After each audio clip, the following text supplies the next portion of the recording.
What's up guys, it's Tom here and welcome to a brand new Liverpool news video where we will talk about Xabi Alonso, because various news outlets and media outlets in England are claiming that Liverpool held positive talks with Xabi Alonso. We have offered him a 3-year contract and Xabi Alonso's camp are listening to Liverpool's offer. Alonso sees as the Liverpool job as too big of an opportunity to turn down and believes that he has what it takes to replace Jurgen Klopp and do a great job at Liverpool. He has confidence in himself like all top managers do. And according to the English media, some reports are saying that Alonso has already some plans for Liverpool in terms of transfers and would look to bring Florian Wirtz and Jeremy Frimpong with him to Anfield. And Liverpool already has, of course, their own scouting department and transfer department looking at centre-backs and wingers, because yes, we have 5 brilliant attackers right now, but Mo Salah only has 1 year left on his contract after this season, so we will have to have some contingency plans in place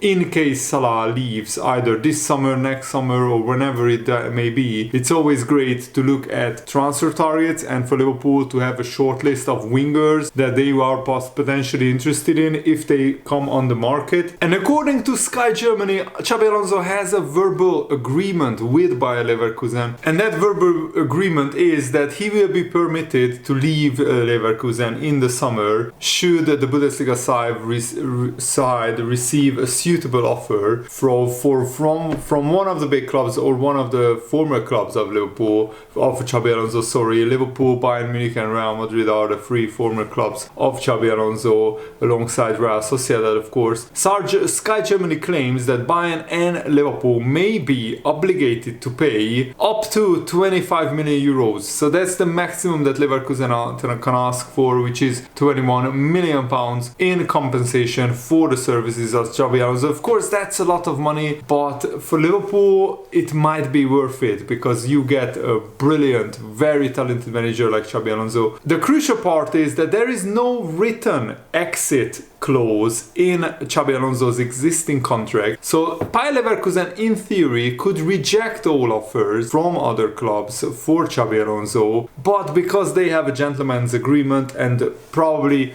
if Xabi Alonso tells the Leverkusen board, you know what, I want to leave, Leverkusen would be absolutely crazy to force Xabi Alonso to stay, because that would be like a poisoned chalice. It would be a toxic environment to keep working in.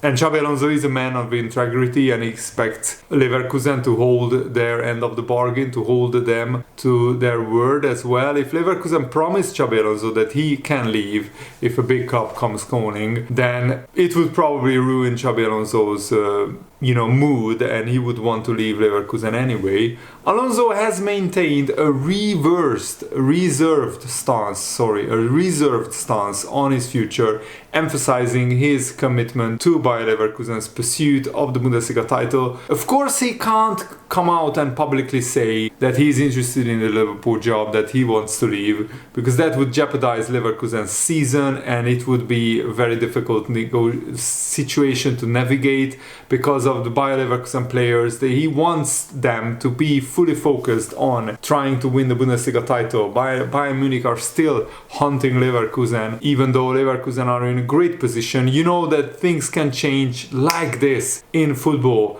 Bayern Munich scored a last-minute winner against Leipzig with a Harry Kane double. So that, of course, gives Bayern Munich momentum. And if Leverkusen just do one slip-up, then Bayern will smell blood and go hunting for Leverkusen. Alonso has made significant contributions since joining Leverkusen in 2022, especially during a very tough, very challenging period when the club was in the relegation zone. What a turnaround. In just 1.5 seasons, Xabi Alonso has Leverkusen top of the Bundesliga, 8 points clear of Bayern. But as I said, don't count your chickens until they are hatched. Leverkusen still need to get over the line, and Xabi Alonso will want to fully focus on this before deciding his future. But behind the scenes, the talks are already happening, and even Xabi Alonso talked about Liverpool last month. He was asked about the Liverpool job. He said, speculation is normal. My focus is here on Leverkusen. I'm very happy at Leverkusen with my players at the moment. It was a big surprise in Liverpool, of course. For what Jurgen Klopp did in Liverpool, I have great respect and admiration for. I'm really happy here. I'm enjoying my work here. I'm feeling each day and each game is a challenge.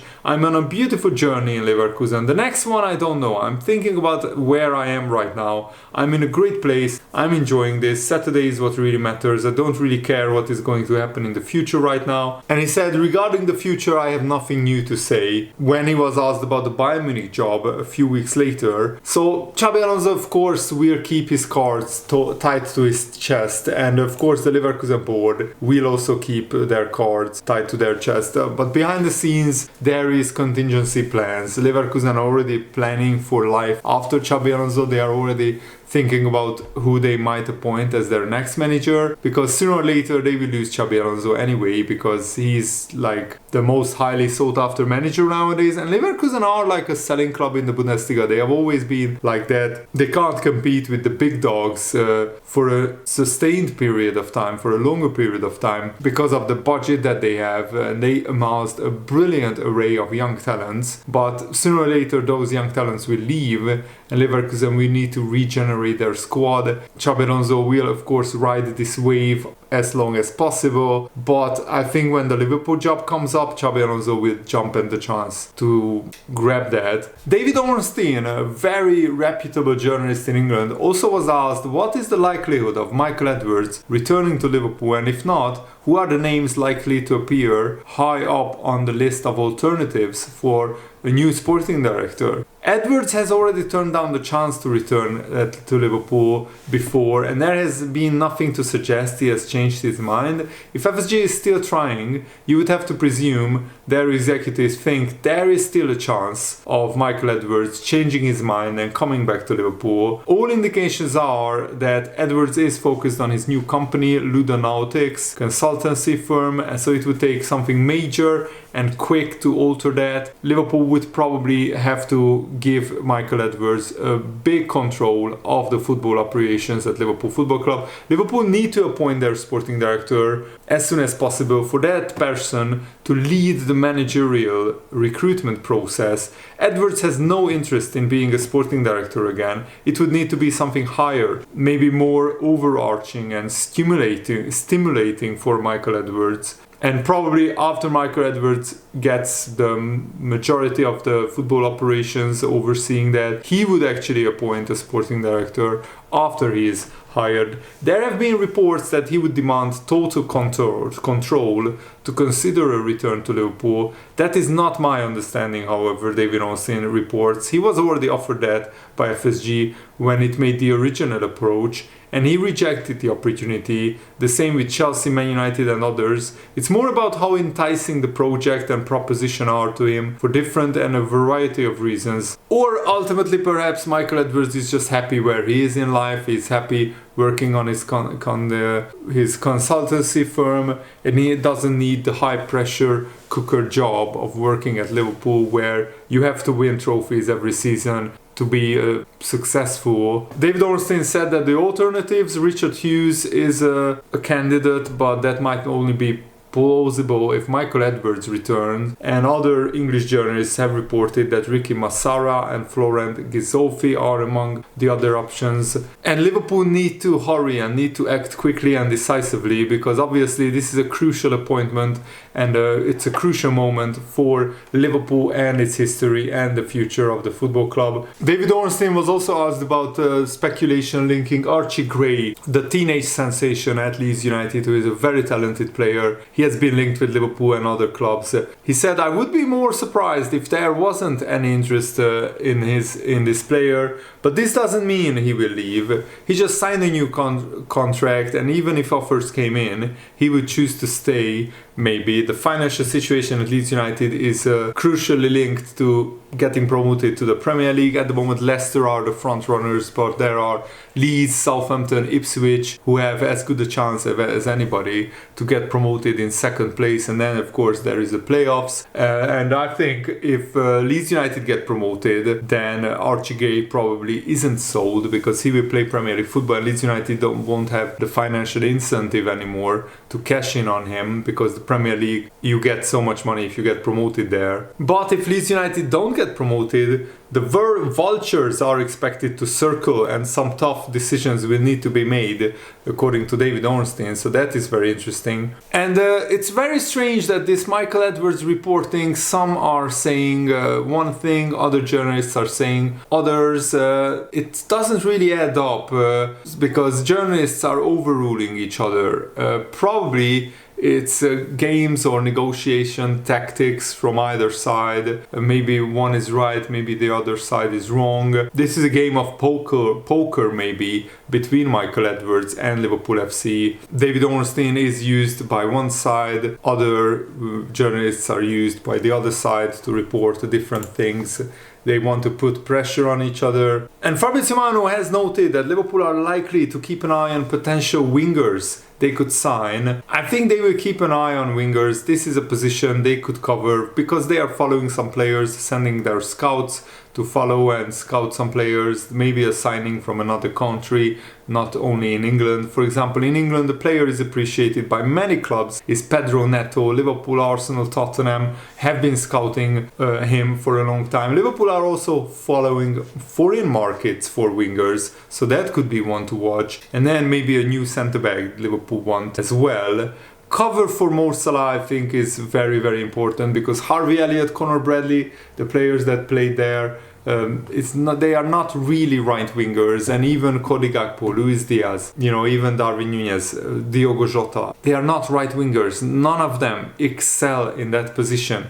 So we might need to sign a young up-and-coming right winger who can play in the absence of Salah and one day maybe replace Salah if he decides to leave Liverpool. But I'm still hoping that Salah will sign a new contract. We shall wait and see. Jörg Schmatke said something very interesting about signing Dominik Szoboszlai. He said that Liverpool, we brought Dominik Szoboszlai for 70 million euros, 70 million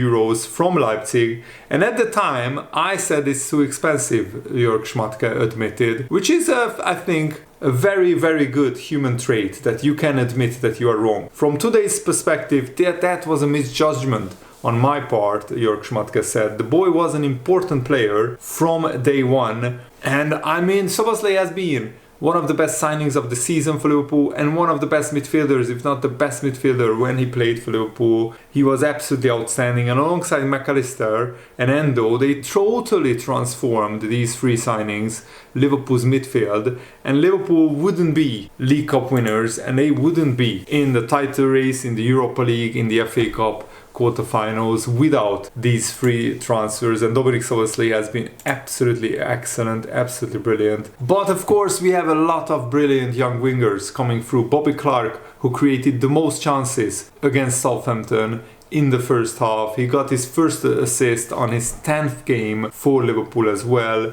He's making really good strides in the Liverpool team. And there is the big question, what will Liverpool do with all these academy players next season? And of course, when the injured players come back, because Liverpool still have like 12 injuries at the moment, which is the highest in the Premier League. For example, Man City, I think, only have 2 or 3 injuries at the moment. I think it depends on what the new manager wants, but also a lot of these youngsters will probably need to go out on loan. But these can be difficult to get right. The manager, environment and style of play have to be right for them. And even then, it might not work out. For every loan, like Conor Bradley's brilliant spell at Bolton, where he became player of the season, he scored like 7 goals and got 12 assists as a right back and sometimes playing as a right winger in 53 games for Bolton. He has had a sensational loan spell, and Bolton helped grow and develop Conor Bradley. But there are other loans, like Reece Williams, who was recalled from his loan at Aberdeen,